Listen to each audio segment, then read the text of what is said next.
Hi guys! Welcome back to my channel, Trending Pia po. Ayan, bago natin start ang ating reaction video, pasalamatan muna natin si Lord. Thank you po. At syempre guys, pasalamatan natin ang may-ari ng video, Kalinga Prab. Kung hindi ka pa nakasubscribe po, subscribe ka na po. At syempre sa ama ng Kalinga po, Bal Santos Matubang, Ate Edna. Ayan, kay Ma'am Jack. At syempre Kalingap Edu, Kalingap Dan, kay Kalingap Jomar guys. Please support po natin lahat sila. Lahat po ng mga nasa Kalingap, K-Voice, at syempre sa mga reactors guys. Please support po natin. One Kalingap, one family. So ngayon guys, ang masasabi ko ay napaka nag-live ako kagabi kaso parang kasing late na, hindi pa talaga yun ang full emotion natin, yung full talaga reaction natin, kaya pagpasensyahan nyo po, kaya inulit ko inulit ko ulit panoorin. At syempre ayaw ko na ako lang ang makakaramdam ng aking nararamdaman. Kaya po, ito, ini-reaction ulit natin. Kasi tuwa naman ako dito sa paglambing dito ni Edu. Nagpalambing. Humiling ng lambing. Ay, grabe. Panoorin natin, guys. Hello. Ay, Parang umiiwas ka. Ba't nagsusulo ka dito? hira ka. Kanina ka pa. Kung isang araw ka pa pala. Hindi mo pa ako binabati. Sinungaling ka. Hindi natin nakita. Kaya nga, pero parang hindi ko ramdam eh. Yung ano pa din yung birthday. Wala na, sinabi ko na eh. Tatap mo ka pa rin sa akin. Ano ba yung tampuhang yun? Yung ano guys, yung tungkol dun sa pag, di ba, sabi niya pupunta ng Hong Kong na medyo nag-aalangan siya. At ang sabi niya ay, pwede naman yun na yung yun ng isama mo. Andun pa rin ba yung tampuhan? O biglang punta sa school na hindi nagpaalam.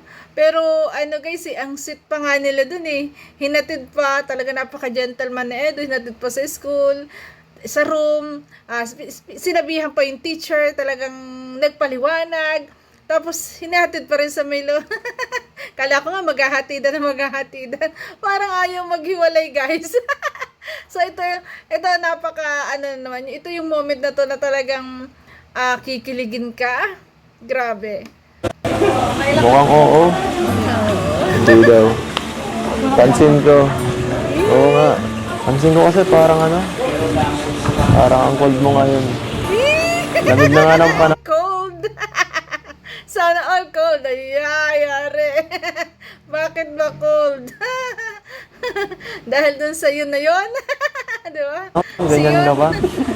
Ang binira naman, oh.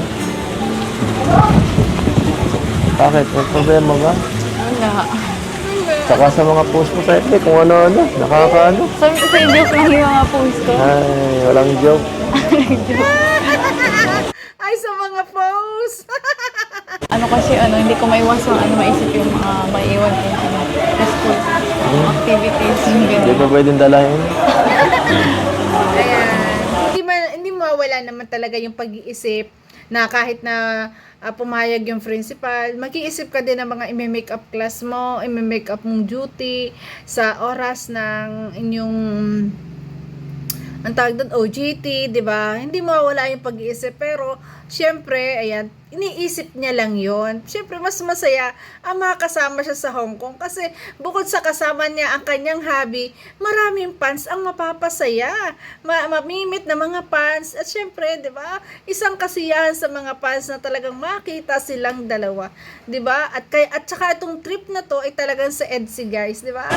Oh, nakapagpaalam naman tayo ng maayos eh. Payag naman yung principal, di ba? Kahit na, kasi talaga. Natatakot ka, baka mapag-iwanan ka. Ha? Ganun din. Huwag mag-alala, makagraduate tayong lahat. Kayo pala, ikaw pala. Huwag mo na isipin yung birthday mo ngayon. Ha? Ay, napapansin ko kay Beyonce ngayon, malimit ang patapik. Malimit ang patats kay Edo. Tinatouch ay, grabe. Ito kasi. Ba't mo kasi pinapahirapan ang sarili mo? Magutin mo na kasi ako.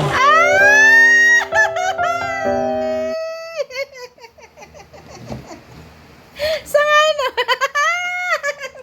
Sa may hawak sa kamay. Sagutin mo na kasi ako.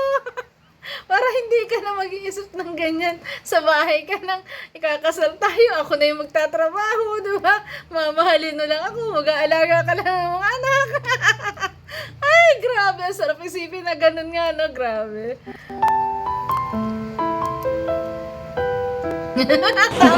Para hindi mo na kailangan mag-aaral, secured ka na. Oh. Diba? Ayun. Wala ka nang poproblemahin. Ayan, si Edo na ang bahala sa future, no? Siya na ang, ano siya, basta ang mahalaga sa bahay ka lang. Pag uwi, nandun ka, di ba? Mag-aasikaso sa kanya at sa inyong mga anak, ha? Ang advance ng isip ko dun, ha? Hindi pwede yun. Ha? Hindi pwede yun? Kasi importante pa rin yung pag-aaral. Mag-aaral.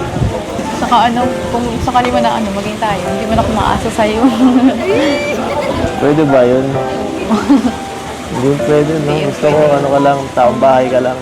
Yun. May ganyang mga lalaki, guys. Kaso meron din naman na mga babae, ganun yung iniisip. Kasi karamihan, ayan, katulad ng alam na nila kung paano kumita ng pera. At syempre, gusto nila makatulong sa kanila magiging partner. Gusto nila nagtatrabaho din siya. 'Di ba? Ayaw niyang umasa. If ever kasi na humingi din yung kanyang pamilya, hindi na niya hihingin sa kanyang asawa. Usapang asawa tayo dito, guys. Pero sa lalaki, guys, mas gugustuhin ng lalaki na ang babae talaga sa bahay lang. Yung halimbawa, galing sa trabaho, uuwi pagod, nandyan lang yung asawa na mag-aasikaso sa kanya, nag-iintay nandun sa bahay, di ba? Ganon. Yun yung gusto ng mga, ng mga lalaki, yung asikasuhin lang siya, mga anak, ayan, pagkain, pagsilbihan, yun. Pero syempre, may pangarap din ng isang Beyonce. Kasi may ganyan po talaga eh. Bibihira yung mga babae na talagang i-full lahat. Kasi, syempre, iniisip din niya kanyang pamilya kasi pati kanyang mga kapatid, di ba? Ayaw mo lang ganun? Ayaw. Sino mag-aalaga sa anak? Sa anak ko? Wala. Sino mag-aalaga sa mga anak ko? Bakit usapang anak mo na to? Ay, grabe. Iniisip na lang. Hindi ba nga, official na kayo? Bakit anak na? Baka naman, di ba? Grabe. Hinihira ka. Agad na sa'yo. Bahay ka na lang kasi. Pag gano'n, bahay ka na lang mag-vlog. Gaya mo na lang si Jack. Ayun. Tayo. May kita ka rin nun. Yes. Parehas lang. Or tama, alam mo kasi magkano lang ba yung sweldo ng isang flight attendant? Lalo pag inter-island lang. Siguro mas mahal kung international. Pero kung ikaw ay magsusumikap, sabi nga ni Edo, mag-vlog sa YouTube kasi andyan naman, sikat naman si Edo, sikat naman ang Kalingap. Kung magsusumikap at magkatuwang kayong dalawa, mas mahihigitan ang sahod. Kaya nyo ding sumeldo ng 100k isang buwan. Syempre, nandyan ang mga supporters, di ba? Tama din naman yung naisip ni Edo kasi para laging magkasama. Pero mag-asawa na to eh. Sana nga. Sana all. Pagtapos naman yan sa Ate Jack. Pamira na. Biro lang. Napangiti lang kita. Lungkot mo dyan eh. Lalaki pag talagang mahal na mahal, prinsesang-prinsesa, talagang ang nasa isip niya, hindi ka magtatrabaho, nandiyan ka lang, pagsisilbihan kita, ako ang bahala. Ganun eh, di ba? Grabe. Kanina ka pa eh. Pinapag-alala mo ako eh. Yun. Kailan isipin, ikaw dapat mag-enjoy ngayon kasi ang birthday mo. Birthday ko. Kaya nga ako pumunta kasi sabi mo, nag-chat ka baga. Wala akong sinabi. Ayun, may text na. Sinungaling ka. Meron. Pero, galing na. Medyo, nangihinaan ako. Parang di ako mag-i-enjoy sana eh, kung hindi ka dumating eh. Buti na lang kasundo ka ni Doc. Ay, buti na lang. Hindi pwede mawala ang wifi mo. Ha? Pwede mawala. Hindi ka pwede Kaya naman, pwede ba naman mawala ang wifi mo? Ay, wifi mo yan. Ay, grabe, pinanghihinaan daw kanina. Pero syempre ngayon, malakas na siya. Grabe. Saan? Dito, sa ano mo? Dito o sa akin? Saan ba? Saan ba na? Dito may birthday mo sa pag-celebrate ng birthday mo. Yun lang? Yun lang. Maging sweet ka ng konti. Birthday ko ngayon, no? Maging sweet ka ng konti. Gusto ni Edo ngayong birthday niya, makaranas naman siya ng something special, guys, di ba? Humiling ng something special na mararanasan niya ngayong birthday. Hindi naman masama ang humiling. Magaling yung nagsasabi para alam, di ba? Katuwa naman. Alam mo yun? Ay, grabe. Para naman, pinanghihinaan na ako dito pati, oh. Kaya pinag-iwala. Nandun mo ako Huwag dito. na lang kita. Ay, I look at you, you make me blind. Or do you have to be so beautiful all the time? bakit ganyan? Natulala ka lang. Gusto mo na something special eh. Gusto mo talaga yung iba naman yung maramdaman mo eh, kasi pinanghihinaan ka. Pero bakit ganyan? Natulala ka. Bakit ganyan ang tingin mo? Hindi mo akalain na magagawa ng wifey mo? Ay, grabe. Pansin na pansin ko dito, guys. Kaya talaga inulit ko. Ay, grabe. Nakita ko talaga halos natulala siya. Hindi niya akalain na aakapin siya. Grabe, guys.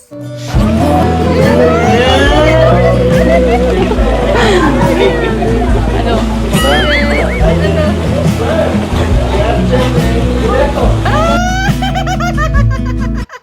Wala siyang masabi. Tumahimik. Tumahimik ka, nag-i-emote na. Ayan, tumahimik ka, nag-i-emote na, habi. Grabe, guys. Grabe yun.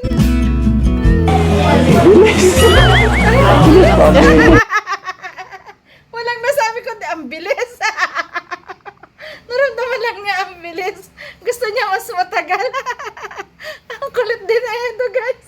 Ay, Diyos niyo. Ay, grabe. Kulit. Tulang. Kulang pa daw. Ay, grabe. Kulang pa raw, guys. Ano ba yan? Sana sa Hong Kong. Sana sa Hong Kong mas matagal. Malamig dun eh. Ayan, mas okay daw sana kung mas matagal. Ay, grabe ka. Inulit ko itong ano, guys, itong moment na to kasi talagang ninamnam ko yung sweet ng dalawa. Grabe, talagang damang-dama ang yakap. Nandun yung talagang pagmamahal at suporta. Doon pa lang sapat na. Kinulang lang. Nabitin, guys, nabitin. Ay, nakakalingap Edo. So yan, at ang ganda rin ng wish sa kanya. Nandyan lang palagi si wifey niya para sa kanya. Ayan. Grabe, guys. Pero hindi pa pinakita dito yung gift. 'Di ba? Hindi pa pinakita. Siguro sa sunod ay, o kaya sunod na upload kasi ang haba na ng video.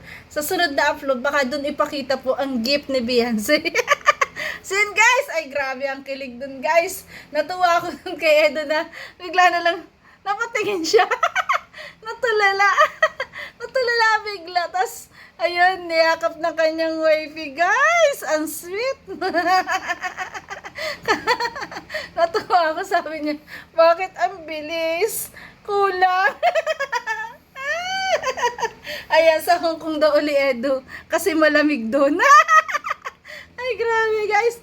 So, yan, thank you for watching. At kung nagustuhan ng reaction video ko, baka pwede pa like, share, and subscribe. Trending Pia po. Ayan, maraming salamat po sa lahat ng mga EDC fans. I love you guys. Ingat palagi. Thank you po.